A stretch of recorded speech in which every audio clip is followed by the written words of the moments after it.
ডাকসু ঘিরে বিশৃঙ্খলা মিথ্যাচার হলে প্রতিহতের আহ্বান ছাত্রদলের ভিপি প্রার্থীর। ভিডিও ছড়িয়ে অপপ্রচারের অভিযোগ শিবির প্যানেলে। আমাদের ক্যাপাসিটি এবং আমাদের প্রিভিয়াস এক্সপেরিয়েন্স বলে যে সততার সাথে কাজ করলে এটা সলভ করা যায়। এই ধরনের যে উদ্দেশ্য প্রণোদিত প্রপাগান্ডা বিশ্ববিদ্যালয় পরিবেশের জন্য নিঃসন্দেহে নির্বাচনের জন্য হুমকি স্বরূপ। পিয়ার থাকা কোনো দেশেই ভালো নেই দাবি বিএনপি নেতাদের। ঐক্যমত্যের ভিত্তিতে নির্বাচনে আসার আহ্বান জামায়াতের।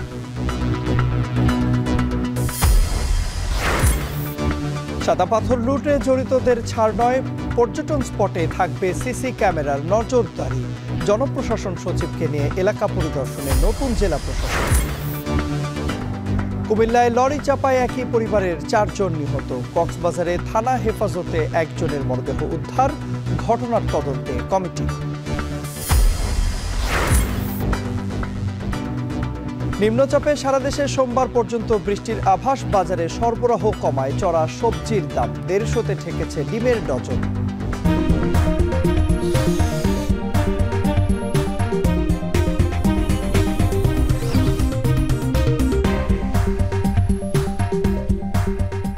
স্বাগত। এখন বিকেলে পুরো আয়োজনে আপনাদের সঙ্গে আছি আমি তন্ময় কুমার রায়।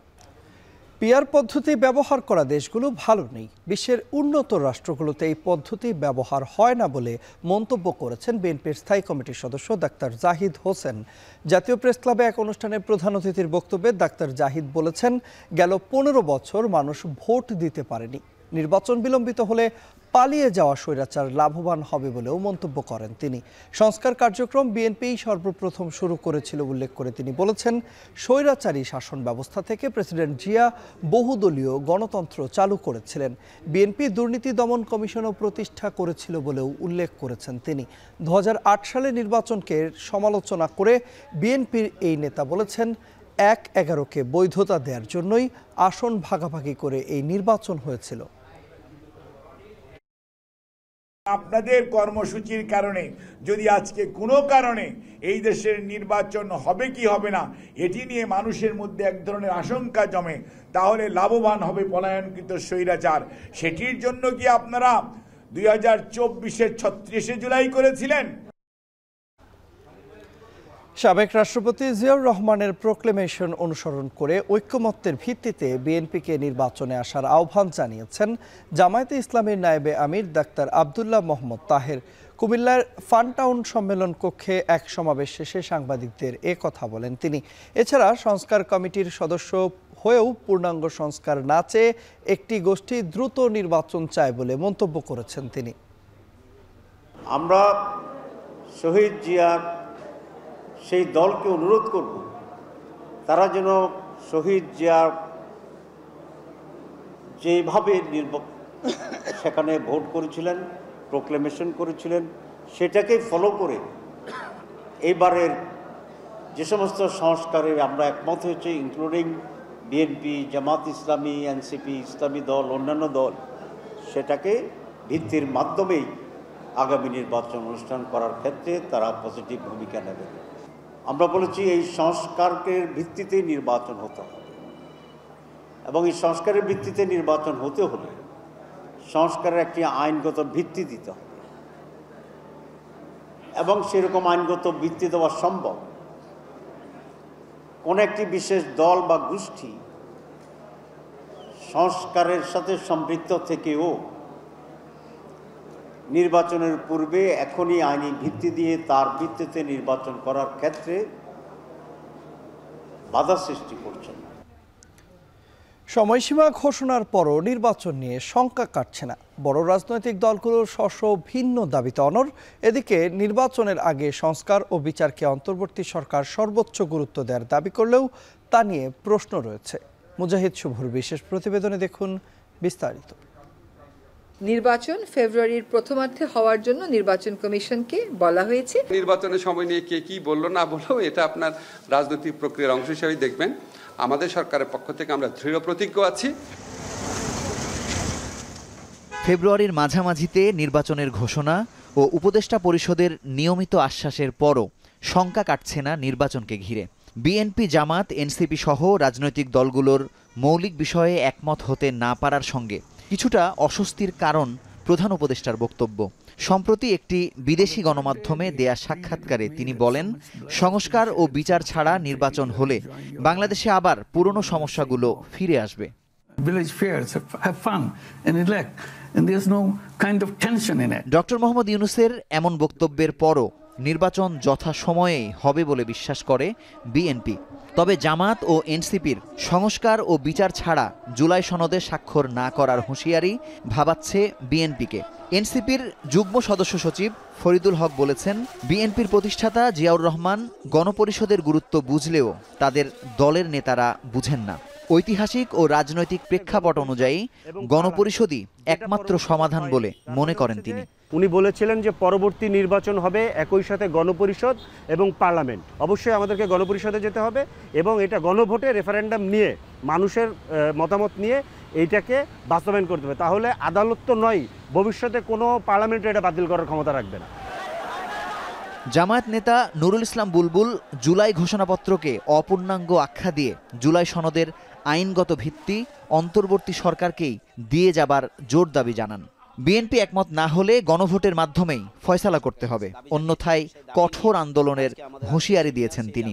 এছাড়াও জুলাই সনদ ইস্যুতে ঐক্যমত্য কমিশনের সঙ্গে ফের বসতে আগ্রহী জামায়াতে ইসলামী। একটা ইলেকশন হবে, যে ইলেকশনে আরেকটি ফ্যাসিবাদকে এনে দিবে এবং সেই ফ্যাসিবাদ 2 বছর পরে তারা আইনগত ভিত্তি দিবে, এই ধরনের কোনো বক্তব্যের সাথে দেশের জনগণ একমত নয়। পিআর পদ্ধতিতে নির্বাচন এবং জুলাই ঘোষণাপত্র এবং জুলাই সনদের আইনগত ভিত্তি নিশ্চিত করা, বিশেষ করে বিচার এবং সংস্কার নিশ্চিত করার জন্য অন্তর্বর্তীকালীন সরকারকে বাধ্য করতে আমাদের আন্দোলনের কর্মসূচি অব্যাহত থাকবে। তবে বিএনপির স্থায়ী কমিটির সদস্য ইকবাল হাসান মাহমুদ টুকু হুঁশিয়ারি দিয়ে বলেছেন, বড় দল হিসেবে বিএনপি অন্যদের দাবি না মানলে কারো কিছু করার নেই। জামায়াতের গণভোটের দাবিকে আমলে নিচ্ছে না জানিয়ে জনগণ কি চায় সেটি এনসিপিকে বোঝার আহ্বান জানান তিনি। সবশেষ কথা জনগণ কি চায়, জনগণ ভোট চায়, এই বিষয়ে তাদের রাখতে হবে। এখনো যদি আমরা সব করে যাই আর আমরা যদি মেজরিটি হই, আপনি মানিয়ে তা কি করতে পারবে? আমি তোরে দেখতে পাই না, নাক কাটে যাত্রা ভঙ্গ করবো, সেটা আর একটা সংকট। তারা ওইটাই চেষ্টা করছে আর কি। কিন্তু এই দেশে নির্বাচন দরকার। এই দেশে তারা যে ভয় পাচ্ছে আওয়ামী লীগকে, তারা নিজেরাই আওয়ামী লীগকে আমন্ত্রণও জানায় নিয়ে আসতেছে। আমি বিশ্বাস করতে চাই ডক্টর ইউনূসের মতো স্ট্যাচারের মানুষ কথার বরখলাপ করে এই ক্ষমতার জন্য, তাহলে তো উনি আন্তর্জাতিকভাবে মানুষের কাছে দীক্ষিত হবেন। গণপরিষদ বা গণভোটের প্রতি বিশেষ কোনো আগ্রহ না দেখালেও অন্তর্বর্তী সরকার নির্বাচনের আগে সংস্কার ও বিচারকে সর্বোচ্চ গুরুত্ব দিচ্ছে। এই বাস্তবতায় সমঝোতার পথ কি হবে তা নিয়ে দ্বিধায় রয়েছে সবকটি পক্ষ, যা এখনও নির্বাচনের অনিশ্চয়তার ইঙ্গিত বহন করছে বলে মনে করছেন নির্বাচন পর্যবেক্ষকরা। মুজাহিদ শুভ, এখন, ঢাকা। জুলাই সনদের মতামত জমা দেওয়ার সময় শেষ হচ্ছে আজ।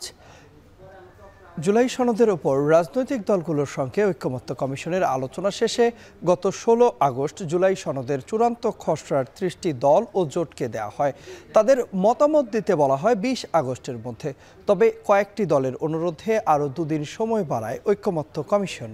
প্রথম ও দ্বিতীয় দফায় 68 দিনের বৈঠকে 84টি সংস্কার প্রস্তাব নিয়ে জুলাই সনদের চূড়ান্ত খসড়া তৈরি করে কমিশন। তবে সংস্কার বাস্তবায়ন নিয়ে ভিন্ন মত জানায় দলগুলো। জুলাই সনদকে সংবিধানের উপর প্রাধান্য দেওয়ার পক্ষপাতী নয় বিএনপি।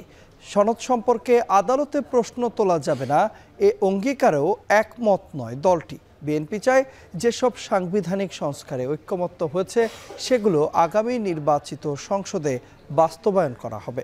অন্যদিকে বিএনপির বিপরীতে অবস্থান জামায়াতের।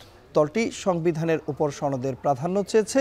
সনদ সম্পর্কে আদালতে প্রশ্ন তোলা যাবে না, এ অঙ্গীকারেও সমর্থন করেছে দলটি। তবে কোন কোন সংস্কার প্রস্তাব নির্বাচনের আগে বাস্তবায়নযোগ্য এ তালিকা ঐক্যমত্য কমিশনের কাছে চেয়েছে তারা।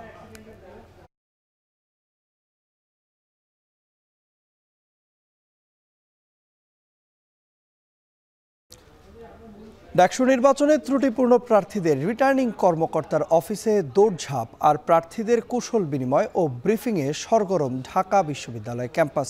জুমার নামাজ শেষে শহীদুল্লাহ হলে ছাত্র দলের প্রার্থী আদিফ ব্রিফিংয়ে ক্যাম্পাসে সহ অবস্থানের আহ্বান জানায়।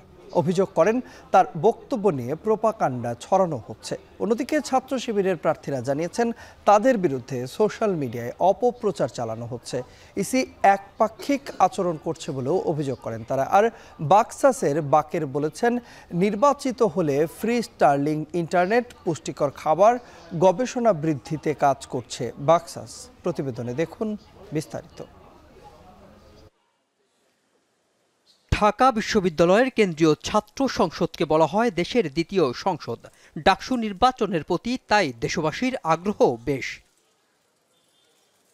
ডাকসু নির্বাচন দেওয়ার জন্য ২১ মে থেকে ২৪ মে আন্দোলন ভিসির বাসভবনের সামনে অনশনে বসে বেশ কিছু ছাত্র। তার মধ্যে অন্যতম ফজলুল হক মুসলিম হলের চতুর্থ বর্ষের শিক্ষার্থী মাহতাব ইসলাম দাঁড়িয়েছেন কেন্দ্রীয় সদস্য পদে, কিন্তু ত্রুটিপূর্ণ মনোনয়নপত্র জমা দেওয়ায় ডাকসু নির্বাচন থেকে ছিটকে পড়েছেন তিনি। শুধু তিনি নন, তার মতো ৪৭ প্রার্থী রয়েছে। জুমার নামাজের পর প্রার্থীরা হলে হলে যায় কুশল বিনিময় করতে। এরপর শিক্ষার্থীদের পক্ষ থেকে জানানো হয় নানা সমস্যা সমাধানের কথা। বাকছাসের প্যানেলের পক্ষ থেকে ফজলুল হক মুসলিম হলে কুশল বিনিময় শেষে জানানো হয় আবাসিক হল গড়তে কাজ করবে তারা। প্রতিটা হলে একটি ডাক্তার, এমবিবিএস মেডিকেল ডাক্তার, যাকে যেন মেডিকেল অফিসার হিসেবে নিয়োগ দেওয়া হয়। কারণ আমরা দেখেছি মেয়েদের হলগুলোতে বিশেষত নানা গাইনি জটিলতায় তারা ভোগেন। তো এই বিষয়গুলো আমাদেরকে যদি তারা প্রতিনিধি হিসেবে নির্বাচন করেন, আমরা সেগুলো নিশ্চিত করবো ইনশাল্লাহ। শহীদুল্লাহ হলে কুশল বিনিময় শেষে ছাত্র দলের ডাকসুর প্যানেলের ভিপি প্রার্থী আবিদুল ইসলাম জানান, ডাকসু নির্বাচনকে সামনে রেখে ক্যাম্পাসে সকলকে শ্রদ্ধা ভালোবাসা নিয়ে সহাবস্থানের আহ্বান জানান। এ সময় তিনি অভিযোগ করেন তার বক্তব্য নিয়ে প্রোপাগান্ডা ছড়ানো হচ্ছে। যে বিশ্ববিদ্যালয়ের যে মিসইনফরমেশন, ডিসইনফরমেশন দিয়ে বিশ্ববিদ্যালয়ের গ্রুপগুলো যা করছে, ইচ্ছা করলেও তো সেই নোংরামি আমি করতে পারবো না। এবং এই যে নোংরামি যা হচ্ছে এর এগেনস্টে যখন আমরা রিয়েল পোস্টগুলো দিচ্ছি, সেগুলোকে সাথে সাথে ডিলিট করে দেওয়া হচ্ছে, সেগুলো অ্যাকসেপ্টও করা হচ্ছে না। সুতরাং বিশ্ববিদ্যালয় প্রশাসনকে অত্যন্ত কট্টরভাবে এই ব্যাপারে সিদ্ধান্ত অতি দ্রুত জানাতে হবে। বিশ্ববিদ্যালয়ে নির্বাচনী পরিবেশ সৃষ্টি করে কেউ প্রপাগান্ডা করবে আর তার কোনো আইনি ব্যবস্থা নেবে না, সেখানে বিশ্ববিদ্যালয়ে নির্বাচনী পরিবেশ সৃষ্টি হওয়ার কোনো সুযোগ আমরা দেখতেছি না। বিজয় ৭১ হলে কুশল বিনিময় করে মধুর ক্যান্টিনে কথা বলেন ঐক্যবদ্ধ শিক্ষার্থী জোটের ভিপি প্রার্থী সাদিক কায়ুম। এ সময় নির্বাচন হলে বাস সমস্যা চিরস্থায়ী সমাধান করার আশ্বাস দেন। বলেন, ডাকসুর কাজ নেতা তৈরি নয়, শিক্ষার্থীদের স্বার্থে কাজ করা। এই ডাকসুর মাধ্যমে আমরা এমন একটা এক্সাম্পল সেট করব, এমন একটি নিরাপদ ক্যাম্পাস তৈরি করব এবং শিক্ষার্থীদের অধিকার সুরক্ষার কথা আমরা একদম প্রমাণ করে দেখিয়ে দিয়ে এটা সারা বাংলাদেশে একটা এক্সাম্পল সেট করবো এবং পুরো বাংলাদেশে এই মডেলে চলবে ইনশাল্লাহ। আমাদের কমিটমেন্ট এটা যে আমরা জয়ী হই বা না হই, আমাদের সক্ষমতার বিচারে যে কাজ সেটা আমরা আমাদের অ্যালামনাইকে কাজে লাগিয়ে করছি। কিন্তু নির্বাচিত হলে যেটা হবে, টোটাল বিশ্ববিদ্যালয় অ্যালামনাই এবং গভর্নমেন্টের রিসোর্সকে ইউটিলাইজ করে ইউনিভার্সিটির সকল প্রবলেম এক বছরের মধ্যে প্রবলেম সলভ করাটা একদম ইজি। সেটা আমাদের ক্যাপাসিটি এবং আমাদের প্রিভিয়াস এক্সপিরিয়েন্স বলে যে সততার সাথে কাজ করলে এটা সলভ করা যায়। ডাকসু নির্বাচনের চিফ রিটার্নিং কর্মকর্তা অধ্যাপক মোহাম্মদ জসিমউদ্দিন বলেন, তারা আশাবাদী বাদ পড়া ৪৭ জন শর্ত পূরণ সাপেক্ষ ডাকসু নির্বাচনে অংশ নিতে পারবেন। বাই দিস টাইম ক্যান্ডিডেটরা যখন আবেদন করতে আসছে, তার কার কি ভুল তারা জেনে যাচ্ছে। তখন ওই যে যদি কারেকশন করার সুযোগ থাকে, তাদেরকে এসে কারেকশন করে দিতে হবে। তো ওই বোর্ড যদি মনে করে যে না, এই মাইনর ভুলের জন্য তাদেরকে আমরা মাফ করে দেব, তাহলে আমরা সবাইকে নিয়ে নিব। আর যদি বলে না, মেজর ভুল আছে, তাকে মাফ করা যাবে না, তো সেই ক্ষেত্রে তারটা হয়তো বাদ পড়ে যাবে। আগামী ২৪ আগস্ট বৈধ প্রার্থীর নতুন তালিকা প্রকাশ করবে কমিশন।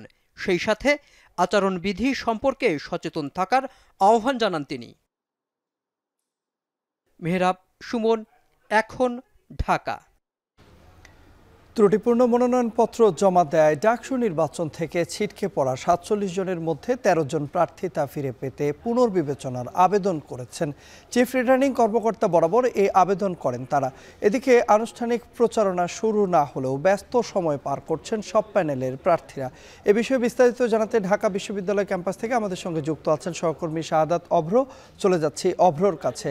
অভ্র, জানাবেন যে ১৩ জনের প্রার্থিতা ফিরে পাওয়ার কথা বলছিলাম আমরা, এই ১৩ জনের প্রার্থিতা ফিরে পাওয়ার যে আবেদন, সে আবেদনের বিষয়ে কোনো সিদ্ধান্ত এসেছে না এবং সবশেষ পরিস্থিতি কি রয়েছে এখন বিস্তারিত জানতে চাই আপনার কাছে। তন্ময়, এই মুহূর্তে কিন্তু হচ্ছে আমি আছি ঠিক ডাকসুর সামনে মধুর ক্যান্টিন যেখানে, সেখানটা। আর এখানে কিন্তু হচ্ছে কিছুক্ষণ আগেই অনেক দল এবং যারা কিনা 9টি প্যানেল হয়েছে আপনি জানেন, সেই 9 প্যানেলের পক্ষ থেকে কিন্তু হচ্ছে দফায় দফায় কিন্তু হচ্ছে সাংবাদিকদের সাথে মতবিনিময় করছেন এবং তাদের পক্ষ থেকে যেই তারা কি করবে কিংবা তাদের প্রতিশ্রুতি সেগুলো কিন্তু হচ্ছে জানান দিচ্ছে এবং তারা বলছেন যে তাদের পক্ষ থেকে ইস্তেহার যে ঘোষণা করার ব্যাপারটি আছে সেটি কিন্তু হচ্ছে এখনো চলমান রয়েছে। তবে খুব শীঘ্রই হয়তো বা তারা তাদের পক্ষ থেকে ইস্তেহারের যে ঘোষণাটি আছে সেটি দিবেন এবং আমরা কিছুক্ষণ পরেই হয়তো বা উমা ফাতেমা কিন্তু তিনি ব্রিফ করার কথা রয়েছে, সংবাদ সম্মেলনে কথা বলার কথা রয়েছে। এর পাশাপাশি কিন্তু হচ্ছে কিছুক্ষণ আগেই কথা বলেছে বাকশাসের পক্ষ থেকে। এছাড়াও যদি শিবির সমর্থিত যে প্যানেল, সেই প্যানেলের পক্ষ থেকেও কিন্তু হচ্ছে মধুর ক্যান্টিনে কথা বলা হয়েছে এবং তারা কিন্তু ছাত্র দলেও কিন্তু হচ্ছে শহীদুল্লাহ হল যেটি আছে সেখানে কিন্তু হচ্ছে মত বিনিময় করেছে, কুশল বিনিময় করেছে জুমার নামাজের পরপরই। তারপর কিন্তু হচ্ছে তারাও সাংবাদিকদের সাথে কথা বলেছে। সবগুলো দলের যারা প্রার্থী আছে তারা কিন্তু হচ্ছে নানা হলে ঘুরেছেন, প্রত্যেকটি হলে হলে গিয়েছেন, গিয়ে কথা বলেছেন এবং তাদের সমস্যা ও সমাধানের দিকগুলো জানতে চেয়েছেন এবং জানতে চাওয়ার পরে তারা ইস্তেহারের দিকে আরও বেশি মনোযোগ দিতে পারবেন এমনটাই কিন্তু হচ্ছে তারা তাদের কথার মাধ্যমে আমাদের জানিয়েছেন এবং তারা বলেছিলেন যে তারা বাসের যে সমস্যা, তার পাশাপাশি হলের যে সমস্যা সেগুলো নিয়ে যেমনি কাজ করছেন তেমনি হচ্ছে অবকাঠামোর দিকগুলো কিন্তু হচ্ছে তাদের মাথায় আছে। আপনি যেটি জানতে চেয়েছিলেন সেটি যদি একটু জানিয়ে দেই আপনাকে, যে মূলত 13 জন শিক্ষার্থী কিন্তু হচ্ছে আবেদন করেছে যে তাদের বৈধতা নিয়ে যেই প্রশ্ন উঠেছিল সেই জায়গা থেকে কিন্তু তারা বলছেন যে 24 তারিখ পর্যন্ত যেই 47 জনের মনোনয়নপত্র গ্রহণ করা হয়নি বিভিন্ন কারণে, সেই 47 জনের ব্যাপারেই যারা যারা আবেদন করবে তাদের কিন্তু হচ্ছে পুনর্বিবেচনা করে কিন্তু আবারও জানানো হবে যে তারা কি আদতে এই যে এই ডাকসু নির্বাচন সেখানে প্রার্থী হিসেবে অংশগ্রহণ করতে পারবে কিনা বা করার মতো যোগ্য কিনা। এই ছিল আমার কাছে ঢাকা বিশ্ববিদ্যালয়ের ডাকসু নির্বাচন নিয়ে সর্বশেষ। কুমিল্লা ও মুন্সিগঞ্জে সড়ক দুর্ঘটনায় 7 জন নিহত হয়েছেন।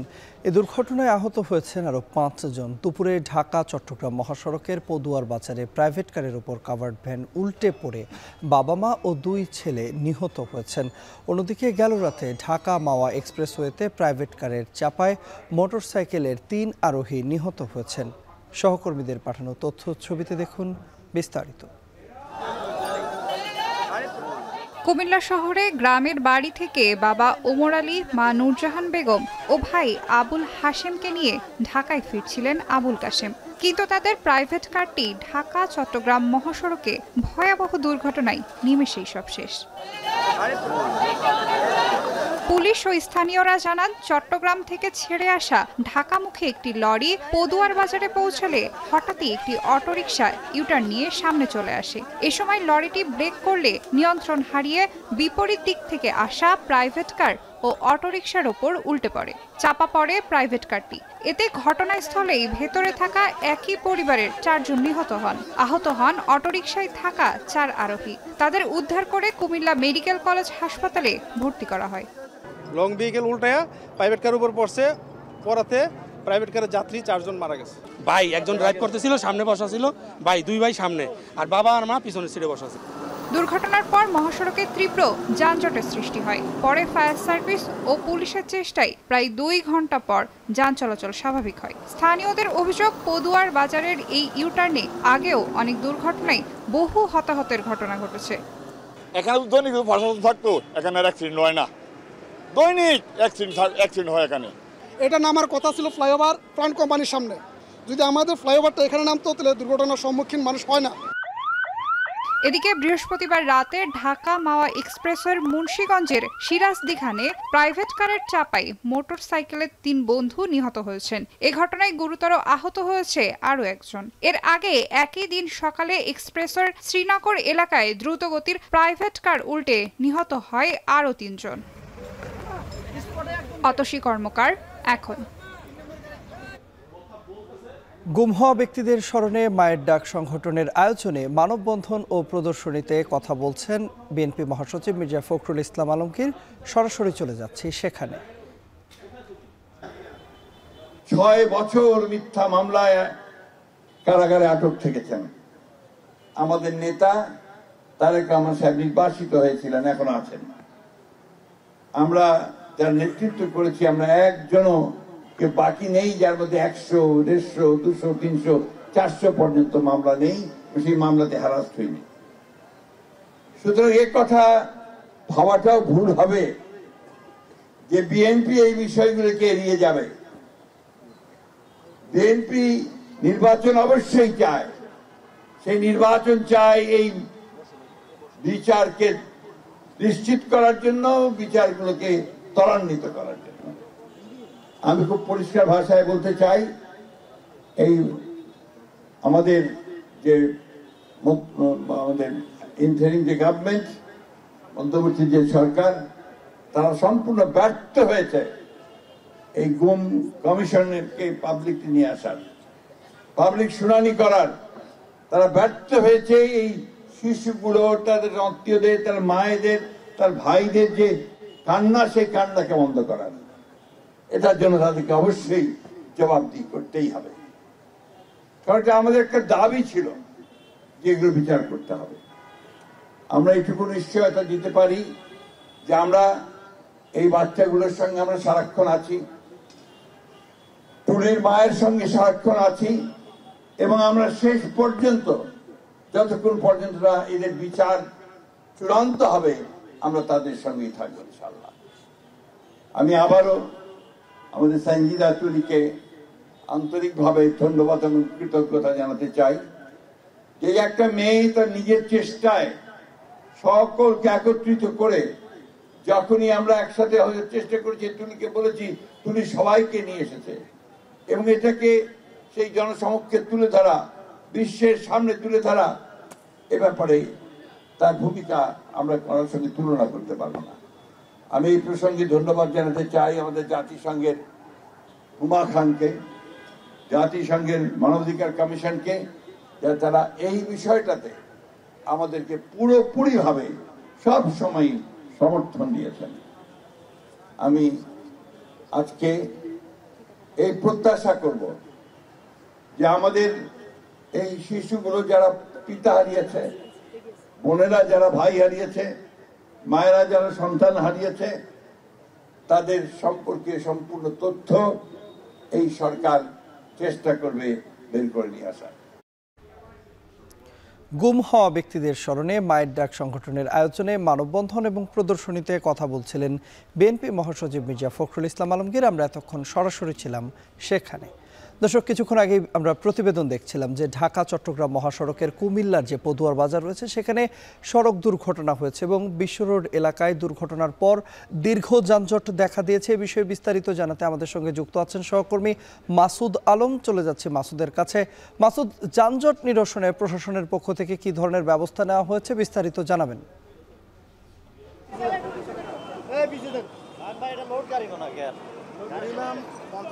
তন্ময়, সব দুপুর 12টার দিকে যে দুর্ঘটনা ঘটেছিল, যেখানে একই পরিবারের 4 জন প্রাণ হারিয়েছেন, এই দুর্ঘটনার পর প্রশাসন বহু চেষ্টা করেছেন আসলে যানজট নিরসন রাখার জন্য ঢাকা চট্টগ্রাম মহাসড়কের, কিন্তু সেটি তাদের আসলে কিছু সীমাবদ্ধতা ছিল। বিশেষ করে রেখা থেকে শুরু করে যেসব যন্ত্রাংশ দিয়ে তারা এই যে বাড়ি যান, যে উল্টে প্রাইভেট কারের উপরে যে 4 জন মারা গিয়েছেন, সে লরিটি কিন্তু এখন পর্যন্ত আসলে সরাতে পারেনি। তবে তারা চেষ্টা চালিয়ে যাচ্ছেন বিভিন্নভাবে, যাতে করে সেটি সরিয়ে ঢাকা চট্টগ্রাম মহাসড়কে যে যান চলাচল সেটি স্বাভাবিক করার জন্য।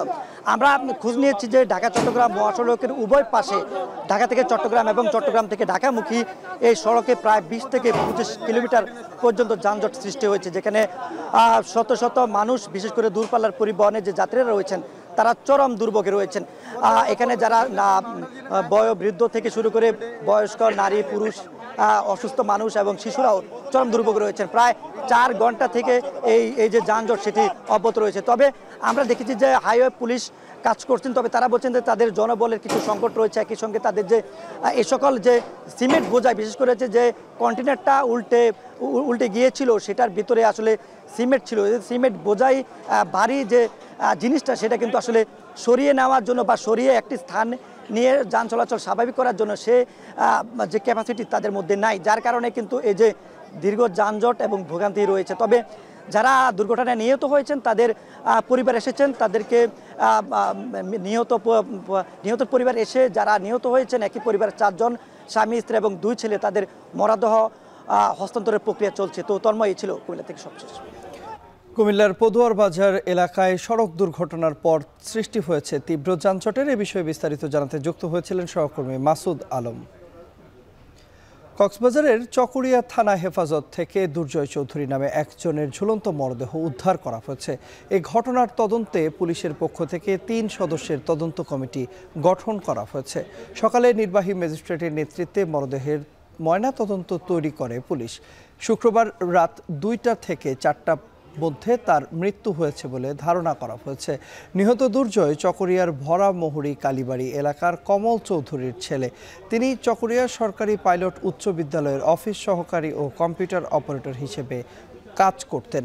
নিহতের স্বজনরা জানিয়েছেন তার বিরুদ্ধে চেক জালিয়াতির মাধ্যমে স্কুল ফান্ডের টাকা আত্মসাতের অভিযোগ এনেছিলেন বিদ্যালয়টির প্রধান শিক্ষক। এর প্রেক্ষিতে থানায় গেল তাকে আটকে রাখা হয়। রাত 12টার দিকে স্বজনরা দুর্জয়ের সাথে দেখা করতে আসেন। পরে সকালে গায়ের শার্ট দিয়ে পেঁচানো অবস্থায় তার মরদেহ ঝুলতে থাকতে দেখা যায়।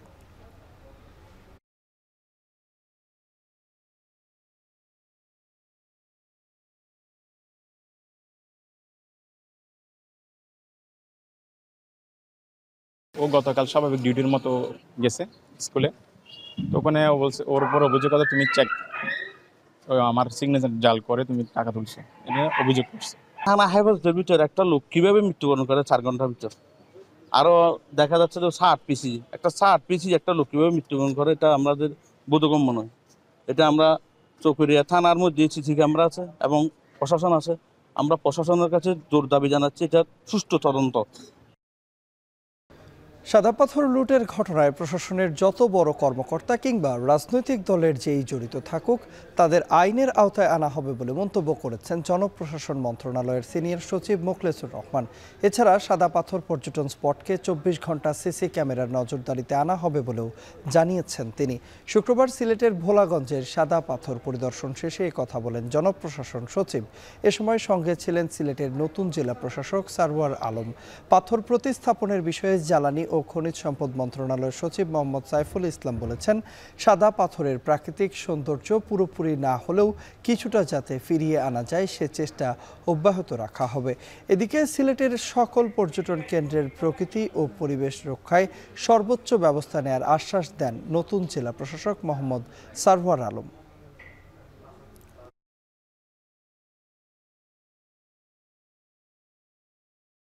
এটার সাথে জড়িত সে যেই হোক খুঁজে বের করে আইনের আওতায় নিয়ে আসা হচ্ছে। সাদা পাথর, জাফলং, বিছারাকান্দি, রাতারগুল, এই যে কয়টা আছে এই কয়টা ট্যুরিজম সেন্টারের সাথে লিঙ্ক করে যেখানে রাস্তা ভালো আছে, যেখানে রাস্তা ভালো নাই, রোডস অ্যান্ড হাইওয়েকে ইনক্লুড করে এই রাস্তাগুলোকে ভালো করে যাতে এখানে আসলেই সবগুলো জায়গায় মানুষ ট্যুরিস্ট যেতে পারে, এটা একটা আমাদের টার্গেট। আমাদের কিছু গার্ড থাকবে, আমরা আসলে নিজেদেরও আমরা ফোর্স দিব, আমরা বডি ক্যাম্প সহ আমাদের ইয়ারা থাকবে এখানে। সবাই এখন অ্যাক্টিভ, একসাথে হয়ে আসছে। আর এটা যদি আগে হইতো তাহলে এই জিনিসটা হতো না। যে পাথরগুলি লুট হয়ে গেছে, যেগুলি সেইগুলি কোথায় আছে এখন সেগুলি খুঁজে বের করার চেষ্টা করছি, রেস্কিউ করার চেষ্টা করছি, প্রথম কাজ।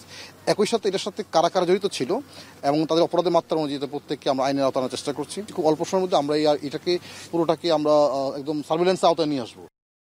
বঙ্গোপসাগরে সৃষ্ট নিম্নচাপ ও অমাবস্যার প্রভাবে উত্তাল হয়ে উঠেছে সাগর। উপকূলীয় এলাকায় বিরাজ করছে বৈরী আবহাওয়া। নিম্নচাপের প্রভাবে কুয়াকাটা সহ পার্শ্ববর্তী এলাকায় গুড়ি বৃষ্টির সঙ্গে বিরাজ করছে গুমোট আবহাওয়া।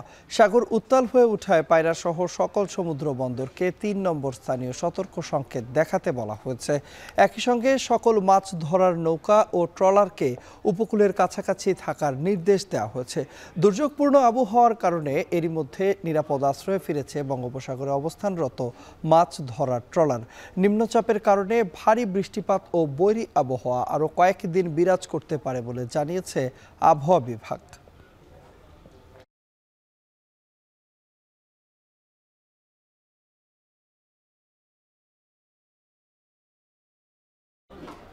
টানা বৃষ্টির প্রভাবে সরবরাহ কমে গিয়ে রাজধানীর সবজির দাম বেড়েছে কয়েক গুণ। ডিম ও মুরগির দামও চলে যাচ্ছে সাধারণ মানুষের ক্রয় ক্ষমতার বাইরে। কাঁচা পেঁপে ছাড়া ৭০ টাকার নিচে নেই কোনো ধরনের সবজি। পটল ৮০ থেকে ১০০, টমেটো ১৫০ থেকে ১৮০, করলা ১০০ থেকে ১২০ এবং চিচিঙ্গা প্রতি কেজি ৮০ টাকা। শসা, ঝিঙা আর ধুন্দল বিক্রি হচ্ছে ১০০ টাকায়। চাল কুমড়া ৭০, লাউ ১০০, বেগুন মান ভেদে ১০০ থেকে ১৮০ টাকা আর আলুর কেজি ২৫ টাকা থেকে ৩৫ টাকা। এক হালি লেবুর দাম আকার ভেদে ৩০ থেকে ৬০ টাকা পর্যন্ত। ব্রয়লার মুরগি ১৭০ ও লেয়ার মুরগি বিক্রি হচ্ছে ৩০০ টাকা কেজিতে। উত্তাপ ছড়াচ্ছে ডিমের বাজারেও। হালি বিক্রি হচ্ছে ৪৭ টাকায়। প্রত্যেকটি মাছ কেজি প্রতি বেড়েছে সর্বোচ্চ ২০০ টাকা পর্যন্ত। ঊর্ধ্বগতিতে ক্ষোভ প্রকাশ করেছেন ক্রেতারা। চড়া দামের জন্য বৃষ্টি ও সরবরাহ ঘাটতিকে দায়ী করেছেন ক্রেতারা।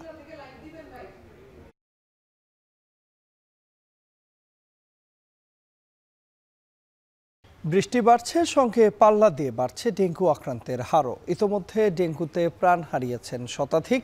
বিশেষজ্ঞদের আশঙ্কা সামনের দিনগুলো হতে পারে আরও ভীতির। একই সাথে জলবায়ু পরিবর্তনের সাথে তাল মিলিয়ে মশক নিধনে কার্যকর উদ্যোগ নেবার আহ্বান তাদের। আরও জানাচ্ছেন রকিবুল রাহাত। জলবায়ু পরিবর্তনের প্রভাবে নানা সংকটের মুখোমুখি হচ্ছে বাংলাদেশ। ঘূর্ণিঝড়, বন্যা, নদী ভাঙন, খরা, উপকূলীয় অঞ্চলে লবণাক্ততা বৃদ্ধির মতো প্রাকৃতিক দুর্যোগের হানায় পড়ছে দেশ, যার প্রভাবে স্বাস্থ্য ঝুঁকিসহ বাড়ছে মশাবাহিত রোগের প্রাদুর্ভাব।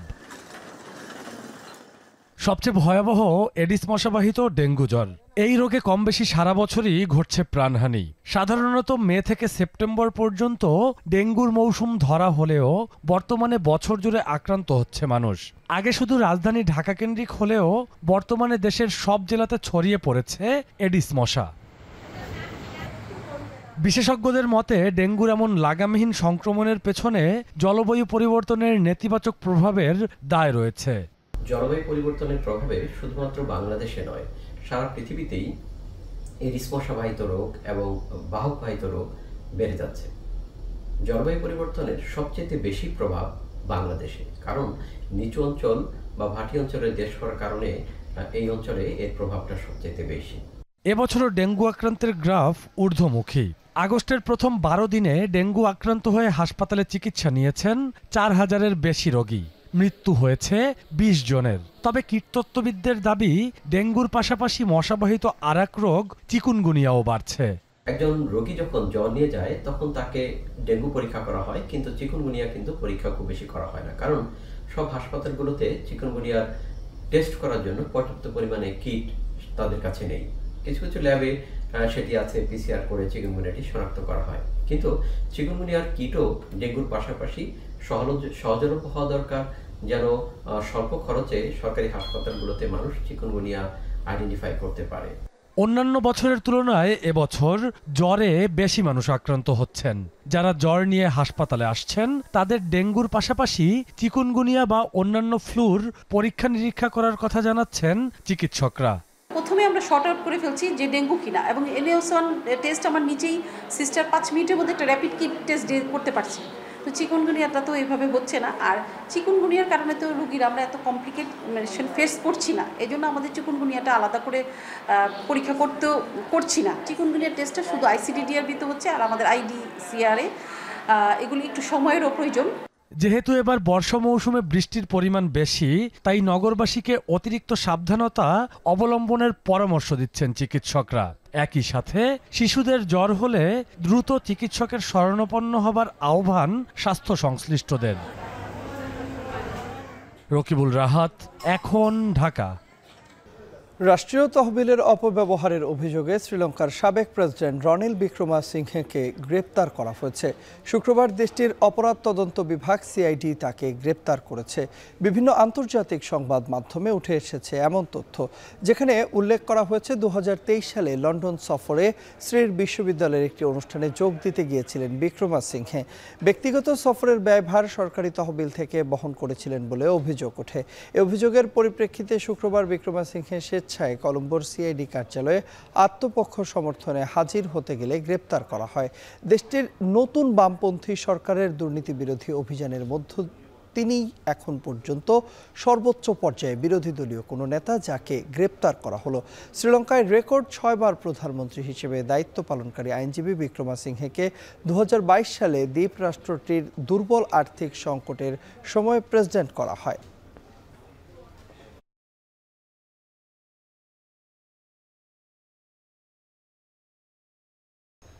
এরই মধ্য দিয়ে চলে এলাম এখন বিকেলের আয়োজনের একেবারে শেষ প্রান্তে। তবে যাবার আগে শিরোনামগুলো জানিয়ে দিব আরও একবার। ডাকসু ঘিরে বিশৃঙ্খলা মিথ্যাচার হলে প্রতিহতের আহ্বান ছাত্র দলের ভিপি প্রার্থীর। ভিডিও ছড়িয়ে অপপ্রচারের অভিযোগ শিবির প্যানেলের। আমাদের ক্যাপাসিটি এবং আমাদের প্রিভিয়াস এক্সপেরিয়েন্স বলে যে সততার সাথে কাজ করলে এটা সলভ করা যায়। এই ধরনের যে উদ্দেশ্য প্রণোদিত প্রপাগান্ডা বিশ্ববিদ্যালয় পরিবেশের জন্য নিঃসন্দেহে নির্বাচনের জন্য হুমকি স্বরূপ। পিয়ার থাকা কোনো দেশই ভালো নেই দাবি বিএনপি নেতাদের। ঐক্যমত্যের ভিত্তিতে নির্বাচনে আসার আহ্বান জামায়াতের। সাদা পাথর লুটে জড়িতদের ছাড় নয়, পর্যটন স্পটে থাকবে সিসি ক্যামেরার নজরদারি। জনপ্রশাসন সচিবকে নিয়ে এলাকা পরিদর্শনে নতুন জেলা প্রশাসক। কুমিল্লায় লরি চাপায় একই পরিবারের 4 জন নিহত। কক্সবাজারে থানা হেফাজতে একজনের মরদেহ উদ্ধার, ঘটনার তদন্তে কমিটি। এবং নিম্নচাপে সারা দেশে সোমবার পর্যন্ত বৃষ্টির আভাস। বাজারে সরবরাহ কমায় চড়া সবজির দাম, 150 ঠেকেছে ডিমের ডজন। এই ছিল এখন বিকেলের আয়োজনে। এতক্ষণ সঙ্গে থাকার জন্য ধন্যবাদ।